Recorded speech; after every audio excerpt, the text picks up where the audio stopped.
পাঙ্গাস মাছ দেখলে অনেকে নাক সিটকোয় কেন জানি না, তবে আমার এই মাছটা অনেক বেশি ফেভারিট।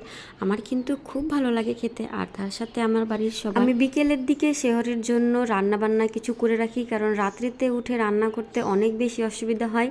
যাদের বাচ্চা আছে তারা তো বুঝবে এই কষ্টটা। তো যাই হোক, আমি ইফতারের জন্য এখানে রুটি বানাচ্ছি, আর রুটিটা প্রায় ইফতারিতে আমাদের বাড়ির সবার খেয়ে থাকে। আর সাথে বানাচ্ছি পাঙ্গাস মাছ। পাঙ্গাস মাছটা আমি শেহরের জন্য বানাচ্ছি, এখনই বানিয়ে রাখবো, ফ্রিজে রেখে দেবো, যাতে করে আমাকে ভোর রাতে উঠে আর কষ্ট করে রান্না করতে না হয়। এখনই বানিয়ে রেখে দিই সেই কারণে। তো পাঙ্গাস মাছ অনেকেই খেতে চায় না, আমার তো বেশ ভালো লাগে খেতে। তার সাথে আমি কিছু ধনিয়া পাতা দিয়ে দিয়েছি, আর এখানে কিছু জিরের গুঁড়ো দিয়ে দেবো। তার জন্য কিছু ভাজা পোড়া তো লাগবেই, সেই কারণে আমি এখানে কিছু পাঁপড় ভেজে নিচ্ছি।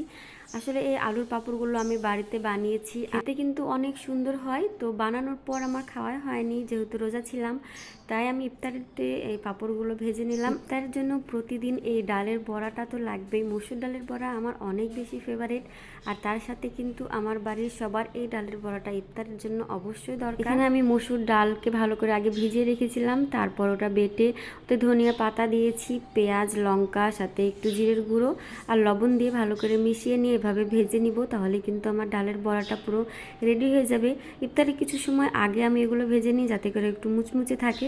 আর আমি ফলমূল কেটে এভাবে ডাইনিং টেবিলে সাজিয়ে দিয়েছি। আর এদিকে দেখো, রায়ান আর অরিশা ইফতার করার জন্য বসে পড়েছে। আসলে রায়ান আর অরিশার অনেক বেশি মজা। রায়ান যেহেতু আগের বার বুঝতে পেরেছিল না, আর এবার ও অনেকটাই আনন্দ করছে।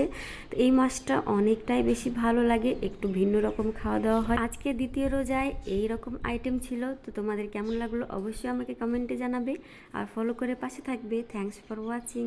আল্লাহ হাফিজ।